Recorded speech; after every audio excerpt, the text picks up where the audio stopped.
Friends, welcome to our channel. நான் உங்கள் நிசா. இன்றைக்கி என்னத்தை பற்றி பார்க்க போகிறோம்னா, செம்பருத்தி மரங்களில் இப்படி பூச்சிகள் வச்சுருக்கிறத பற்றி பார்க்க வந்திருக்கேன். யார் வீடுகள்லாம் செம்பருத்தி மரங்களில் இந்த மாதிரி பிரச்சனை இருக்குதுன்னு எனக்கு கமெண்ட் பண்ணுங்கள் ஃப்ரெண்ட்ஸ். நிறைய பேர் ரெண்டு வீடியோஸ் பார்க்குறீங்க, யாருமே பெருசாக சப்ஸ்கிரைப் பண்ண மாட்டேங்கிறீங்க. நீங்கள் சப்ஸ்கிரைப் பண்ணுங்கள், அப்போ தான் நான் போடக்கூடிய சின்ன சின்ன வீடியோக்கள் உங்களுக்கு வரும். உங்கள் சப்போர்ட் எனக்கு வேணும் ஃப்ரெண்ட்ஸ். எல்லோரும் லைக் பண்ணுங்கள், கமெண்ட் பண்ணுங்கள், ஷேர் பண்ணுங்கள்.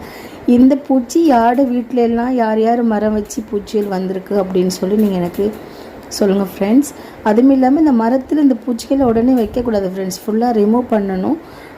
நான் சின்ன சின்ன இதுகள் தான் ரிமூவ் பண்ணேன், அந்த பூக்கள் பூத்து முடிவிட்டு அதுக்கப்புறம் ரிமூவ் பண்ணணும்னு சொல்லி. உங்கள் வீடுகள்லையும் இந்த மாதிரி ப்ராப்ளம் இருந்தால் இதுக்கு நீங்கள் என்ன சொல்யூஷன் செய்கிறீங்கன்னு ஃப்ரெண்ட்ஸ் எனக்கு கமெண்ட் பண்ணுங்கள். உங்களோட ஃப்ரெண்ட்ஸ்மாக இருக்கிறது ஷேர் பண்ணுங்கள் ஃப்ரெண்ட்ஸ். நானும் நிறைய எறும்பு பொடிகள் எல்லாம் அதில் அடித்து பார்த்தேன், அது போக மாட்டேங்குது ஃப்ரெண்ட்ஸ். உங்களுக்கு யாருக்கா அதுக்கு சொல்யூஷன் தெரிஞ்சால் கண்டிப்பாக கமெண்ட் பண்ணுங்கள் ஃப்ரெண்ட்ஸ்.